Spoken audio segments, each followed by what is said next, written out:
Now this next verse is really difficult to comprehend, because the next two verses talks about something that is so heavy that it would take about 3 weeks for me to teach it. But let me just mention a couple of thoughts. When I was woven together in my mother's womb, in the depths of the earth, your eyes saw my unformed body.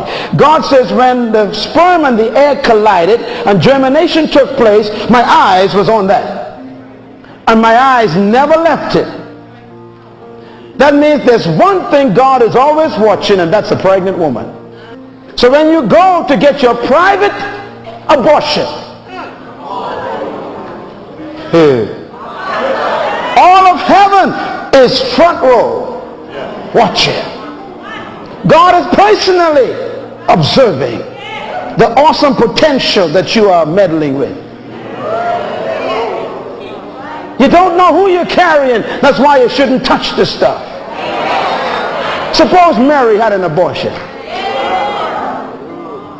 I'm so glad that Moses' mother saved his little body, because in that basket was Genesis, Exodus, Leviticus, Numbers, Deuteronomy. In that basket was the 10 Commandments. Tell your neighbor, you don't know who you're carrying. That son who seemed to be so wayward right now, and that daughter who seemed to be so much against social and academic harmony, the one who seems so rebellious, don't you dump that daughter.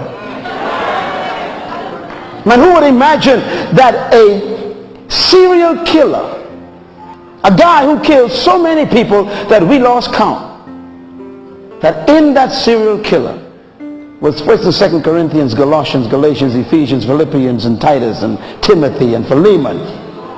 3/4 of the New Testament was in a serial killer. You just never know who he's knitted together. I'm so glad your mama didn't abort you.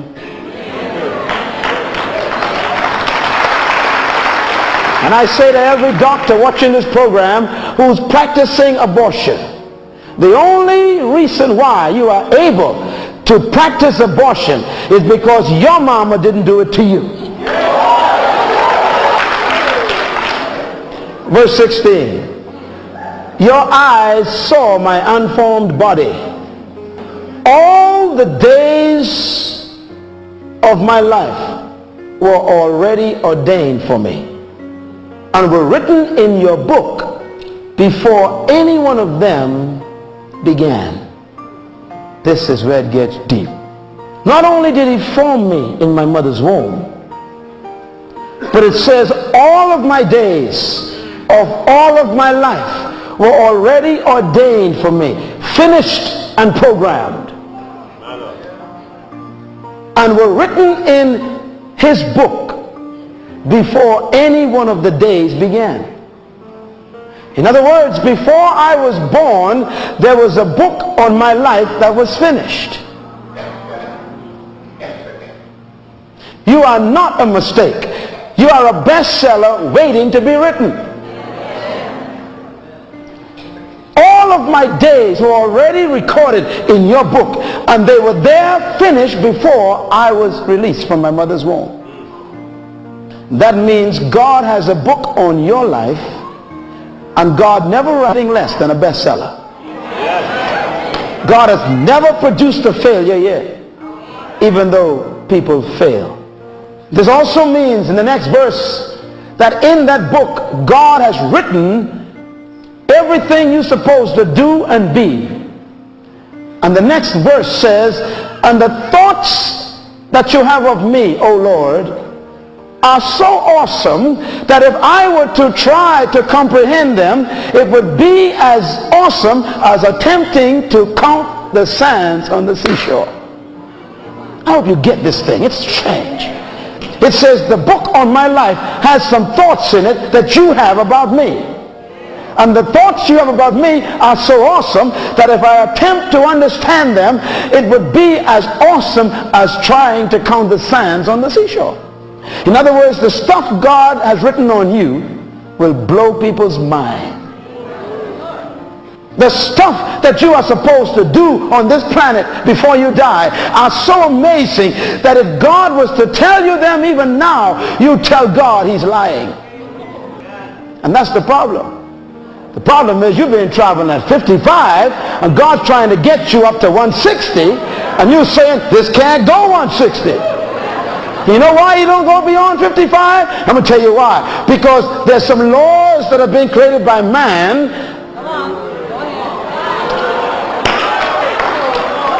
And those laws say you can't travel beyond the speed limit. The last time I spoke to the manufacturer, I asked him, what are my possibilities? How fast can I really go? And the last time I spoke to the manufacturer and asked him, what are my possibilities? You know what he said to me? All things are possible if you believe. Woo, I like that.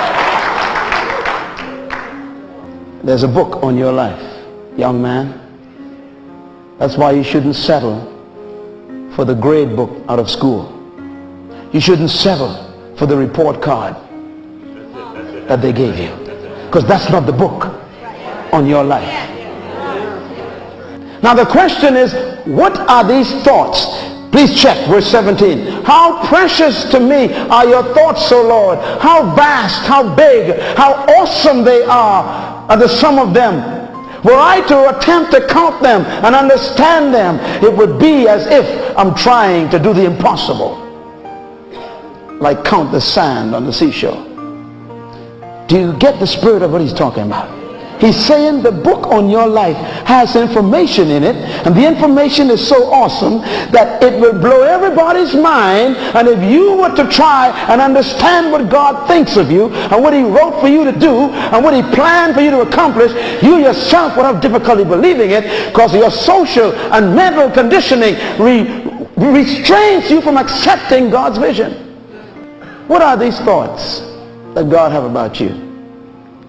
And this is what I want to close on. I want you to turn with me to 1 Corinthians. I want you to connect these thoughts.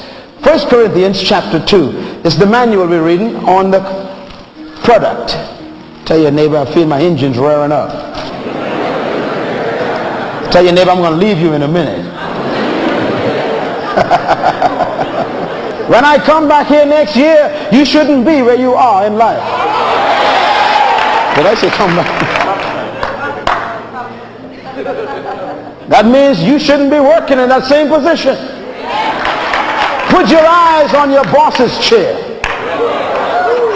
Oh, come on, somebody. Stop settling down for being a secretary. That's only a temporary detour on your way to employing yourself.